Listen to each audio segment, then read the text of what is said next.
Why do you want to kill me? I need help.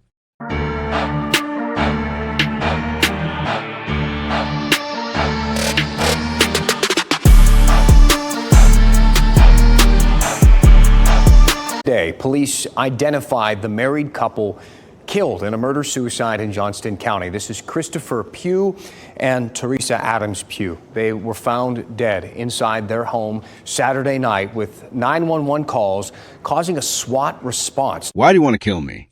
I need help. These were the desperate words of Teresa Adams-Pugh, captured on a 911 callback as law enforcement officers stood just outside her Garner, North Carolina home on March 22nd, 2025. Within minutes, those same officers would hear a gunshot from inside the house, marking the end of what the world believed was a perfect 20-year marriage. Stay tuned as we reveal everything about this case. Drop a comment and let me know what you think about this story. Welcome to our channel. Please like this video, share and subscribe to this channel to help raise awareness and spread caution. Let's begin. Teresa Adams-Pugh was 54 years old. Her husband, Christopher Pugh, was 53. For over 2 decades, they had been the couple that others looked up to. Their social media accounts painted a picture of marital bliss, anniversary celebrations, loving tributes, family gatherings where they appeared completely devoted to each other. Christopher had built a successful career as a general contractor and founded Pugh Builders GC Academy. Teresa was known throughout their community as an inspiration to others, a devoted mother and grandmother who seemed to have it all figured out. But on that March evening, as police negotiators tried desperately to establish communication with Christopher, and as SWAT team members surrounded their home, the truth became devastatingly clear. The couple that neighbors described as relationship goals was about to become the center of a murder-suicide investigation that would shock everyone who knew them. Before we examine how this tragedy unfolded, I want to hear from you. Have you ever known a couple that seemed perfect from the outside? Share your thoughts in the comments below, because this story will challenge everything you think you know about recognizing danger in relationships. The events of March 22nd, 2025, would reveal that Teresa Adams-Pugh had been living with fear, and that Christopher Pugh, the man who appeared to be the perfect husband, had been hiding a darkness that would ultimately consume them both. Christopher Pugh was not just any contractor. He was an entrepreneur who had built Pugh Builders GC Academy from the ground up. His business success was visible throughout their community, and he carried himself with the confidence of a man who had achieved the American dream. Friends and colleagues knew him as someone who could be counted on, a professional who delivered on his promises, and had built a reputation for quality work. Teresa Adams-Pugh was equally accomplished in her own right. She had spent years building relationships within their community, known for her ability to inspire others and her dedication to her family. As a mother and grandmother, she was described by those who knew her as someone who put family first, always making time for the people who mattered most to her. Her presence at community events was welcomed, and her advice was sought by younger women who saw her as a role model. Their social media presence reinforced this image perfectly. Anniversary posts that spoke of enduring love, family photos that captured moments of joy, and the kind of content that made other couples aspire to what Teresa and Christopher appear to have. Christopher would post about his appreciation for Teresa, highlighting her support for his business ventures and her role in their family success. So, we're ready to come on and do a video about who knows what. We're just gonna talk. We're just gonna ramble. Why you got no shades on? It's part of my brand. Wait a minute, where are my shades at? Teresa would share moments from their life together, painting a picture of a partnership built on mutual respect and genuine affection. Neighbors in their Garner community saw them as the stable couple on the block. They weren't the type to have loud arguments or create drama that drew attention. Instead, they were the kind of neighbors who maintained their property well, who could be counted on in times of need, and who seemed to have their lives together in ways that others admired. This image wasn't just surface-level performance. It was reinforced by years of consistent behavior.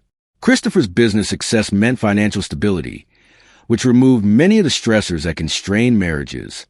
Teresa's community involvement showed a woman who was engaged with life beyond her home, suggesting someone who had agency and independence.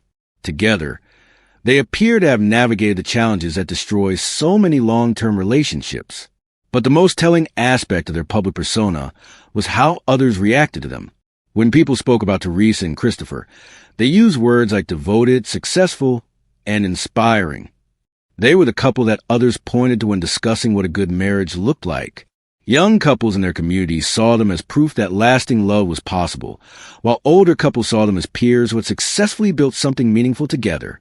This perception was so deeply embedded in their community that even their closest neighbors had no awareness of any problems.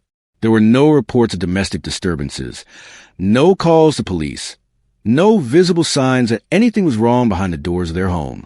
The facade was so complete that it would make the events of March 22nd, 2025, seem impossible to those who knew them. The tragedy of Teresa Adams-Pugh's final day is made more devastating by the realization that she had been living a double life, maintaining this perfect public image while privately dealing with fears that would ultimately prove justified. The woman who inspired others was herself trapped in a situation where her attempts to seek help would come too late. The 911 call that Teresa made that evening was her first documented cry for help. This wasn't a woman who had been repeatedly calling law enforcement about domestic issues. This wasn't someone who had a history of dramatic episodes or false alarms. This was a 54-year-old woman who had spent decades maintaining the image of a stable, happy marriage, and who had reached a point where she believed her life was in immediate danger. When Teresa dialed 911, she was making a decision that would change everything. The call itself was brief, too brief. Whatever was happening in that house caused the connection to be severed before Teresa could fully explain the situation to the emergency dispatcher. This disconnection would prove to be a crucial turning point, because it meant that when 911 operators attempted to call back to check on the situation, it was Christopher who answered the phone. Christopher's response to the callback was telling. He denied that there was any emergency. He attempted to convince the dispatcher that everything was fine, that there was no need for police intervention. But his efforts to control the narrative were undermined by what the dispatcher could hear in the background. Teresa's voice, clear and desperate, asking the question that would haunt everyone who heard it. Why do you want to kill me? I need help. What would you do if you heard your neighbor making a distress call like this? Let me know in the comments. Those words captured on the 911 callback would become the most important evidence in understanding what was really happening inside the Pugh home that evening. Teresa wasn't asking for help with a minor domestic dispute. She wasn't exaggerating a situation for dramatic effect. She was a woman who believed that her husband was going to kill her, and she was pleading for assistance while he was trying to convince authorities that no help was needed. When deputies arrived at the scene, they were dealing with a situation that had already moved beyond the typical domestic dispute.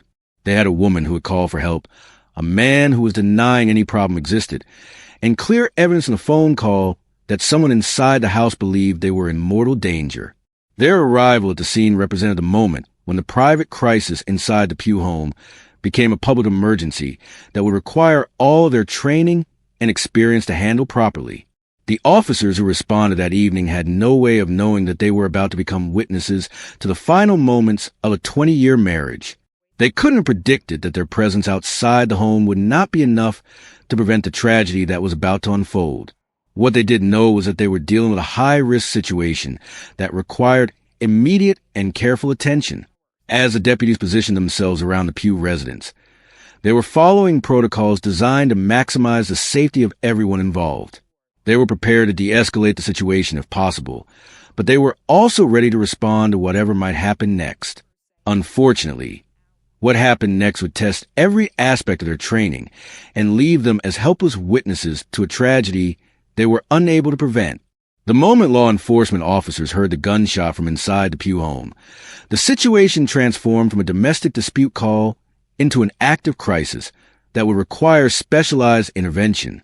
The sound of that gunshot told the responding deputies that their worst fears about the 911 call were being realized, and that they were now dealing with a situation that was beyond the scope of standard police response. The SWAT team deployment that followed was standard protocol for situations where shots had been fired and where the safety of potential victims and officers was uncertain. Crisis negotiators were brought in to attempt communication with Christopher Pugh. But Christopher's response to these negotiation attempts was complete refusal. He would not come to the door. He would not engage in conversation with the negotiators.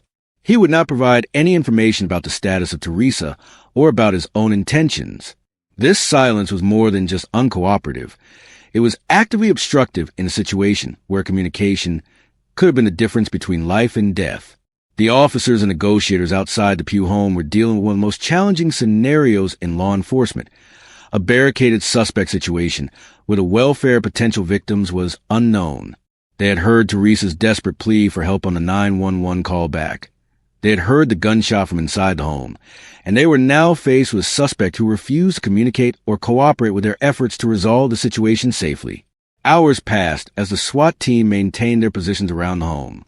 During this time, the negotiators continued their attempts to reach Christopher, using various techniques to encourage dialogue. Law enforcement had to consider the possibility that Teresa might still be alive and in need of medical attention. They had to assess the risk to officers if they attempted to enter the home.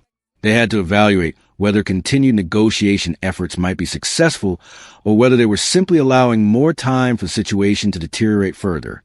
As the hours stretched on without any response from Christopher, the decision was made to seek a search warrant. This legal step was necessary to provide law enforcement with the authority to enter the home, but it also required time to complete the paperwork and present the case to a judge.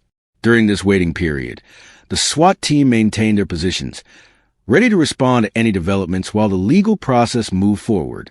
The search warrant represented the last hope for a resolution that might still save lives.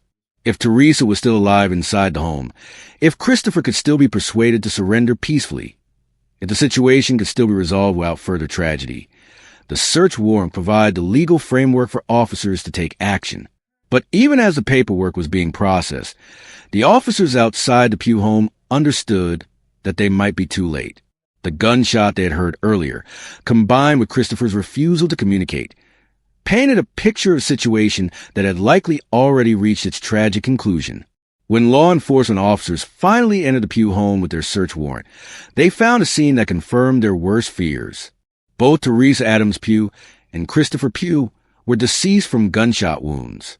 The woman who had desperately pleaded for help just hours earlier was beyond saving, and the man who had refused to communicate with negotiators had taken his own life. The investigation that followed would piece together the final moments of the Pugh marriage, but the essential facts were clear from the physical evidence at the scene. This was ruled a murder-suicide, with Christopher having killed Teresa before taking his own life.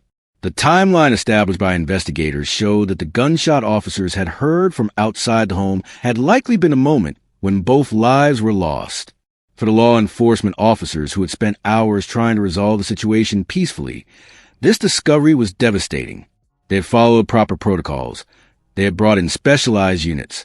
They had attempted every possible avenue for communication and de-escalation. But despite their professional response and their commitment to saving lives, they had been unable to prevent the tragedy that unfolded inside the Pugh home. The forensic investigation that followed would confirm the sequence of events and provide additional details about the final moments of Teresa and Christopher's lives. But beyond the technical aspect of the investigation, the discovery of their bodies marked a moment when the full scope of this tragedy became clear to everyone involved.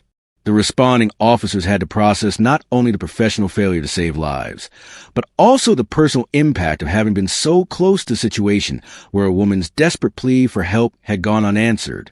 The 911 callback that had captured Teresa's voice asking, "Why do you want to kill me? I need help," would now be evidence in a case where help had arrived too late. The news of the murder-suicide spread quickly through the Garner community, leaving neighbors and friends struggling to comprehend what had happened. The couple that had been viewed as a model of marital success had become the center of a tragedy that no one had seen coming. The shock was compounded by the realization that Teresa had died despite the presence of law enforcement officers who had been trying to help her. Community members who had known Teresa and Christopher for years found themselves questioning everything they thought they knew about the couple. The social media posts that had seemed to show genuine happiness now appeared to be a carefully constructed facade.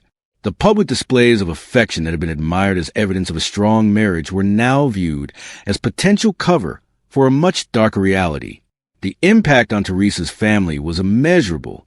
She was remembered as a devoted mother and grandmother, someone who had always put her family first and who had been a source of strength for those who knew her. The realization that she had died in fear, calling for help that couldn't reach her in time, added another layer of tragedy to an already devastating loss. Christopher's death by suicide meant that many questions about the events of March 22nd, 2025, would never be answered.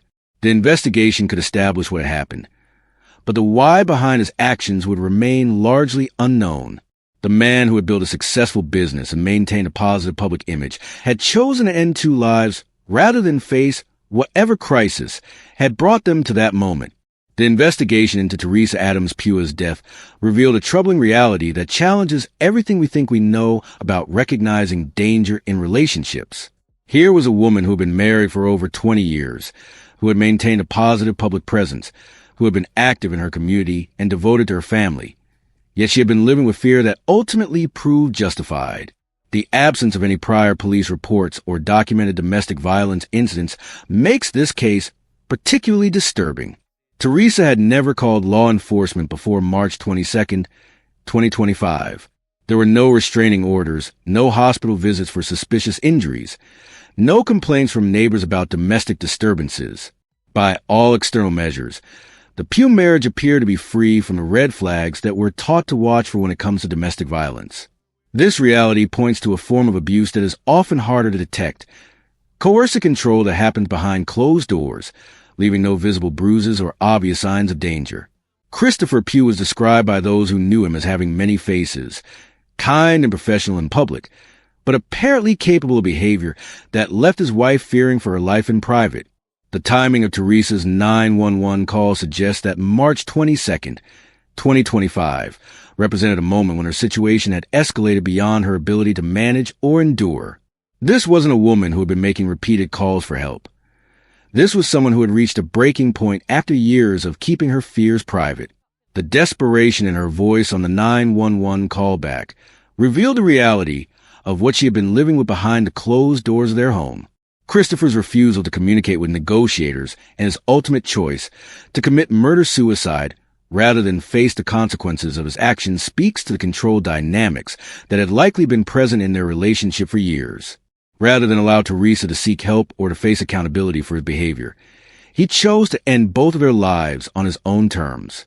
The tragedy of Teresa's death is compounded by the realization that she had been a source of inspiration to others even while dealing with her own private terror. The woman who had been seen as having it all together had been living with fear that she felt unable to share with anyone until it was too late. Her strength in maintaining her public roles while dealing with private danger speaks to a resilience that makes her death even more heartbreaking. The murder of Teresa Adams-Pugh by her husband Christopher forces us to confront uncomfortable truths about domestic violence and the limitations of our ability to protect those who are most vulnerable. This case demonstrates how domestic abuse can remain hidden even in plain sight, concealed behind successful careers, social media perfection, and community respect. The role of social media in creating false narratives about relationships is another crucial lesson from this case. The loving posts and anniversary celebrations that Teresa and Christopher shared publicly created an image of marital bliss that bore no resemblance to the reality of their private life. These curated glimpses into their relationship may have made it even harder for Teresa to seek help, as she would have had to overcome not only her own fears, but also the public expectation that she should be grateful for her apparently perfect marriage. For friends and family members of those who might be experiencing domestic violence, this case underscores the importance of looking beyond surface appearances. The most dangerous relationships may be those that appear most successful to outside observers. Regular check-ins with loved ones, creating safe spaces for difficult conversations, and being willing to believe those who do reach out for help are essential elements of supporting potential victims. The response of law enforcement to Teresa's 911 call demonstrates both the strengths and limitations of our systems for protecting domestic violence victims. Officers responded quickly and appropriately, bringing in specialized units and attempting to de-escalate the situation. But despite their professional response, they were unable to prevent the tragedy that unfolded inside the Pugh home. This case also raises questions about the timing of intervention in domestic violence situations. Teresa's 911 call was her first documented request for help, but it came at a moment when the situation had already escalated beyond the point where outside intervention could be effective. This highlights the importance of creating multiple pathways for people to seek help before they reach a crisis point. The broader community impact of this tragedy extends beyond the immediate loss of Teresa and Christopher's lives. Their deaths have forced neighbors, friends, and family members to question their assumptions about the relationships around them. The couple that had been viewed as relationship goals became a cautionary tale about the danger of accepting surface appearances as reality. For other women who may be experiencing domestic violence, Teresa's story serves as both a warning and a call to action. The fact that she had maintained her public roles as a devoted mother, grandmother, and community member while privately dealing with fear shows that domestic violence can affect anyone, regardless of their apparent strength or success. Her death underscores the importance of seeking help before situations reach a crisis point. The resources available to domestic violence victims have expanded significantly in recent years, with hotlines, shelters, and support services designed to provide help even in the most challenging circumstances. But Teresa's case shows that the biggest barrier to accessing help may be the internal struggle to acknowledge that help is needed, especially when doing so means shattering the image of perfect life. This case reminds us that we never truly know what happens behind closed doors. If you or someone you know needs help, please reach out to domestic violence resources in your area. The National Domestic Violence Hotline 1-800-799-7233 provides confidential support 24 hours a day, 7 days a week. What are your thoughts on this tragic case? Share them below, and don't forget to subscribe for more true crime content that examines the complex realities behind the headlines. The death of Teresa Adams-Pugh represents not just a personal tragedy, but a call to action for all of us to look more carefully at the relationships around us and to create communities where people feel safe seeking help before it's too late. Her memory deserves nothing less than our commitment to preventing other women from suffering the same fate.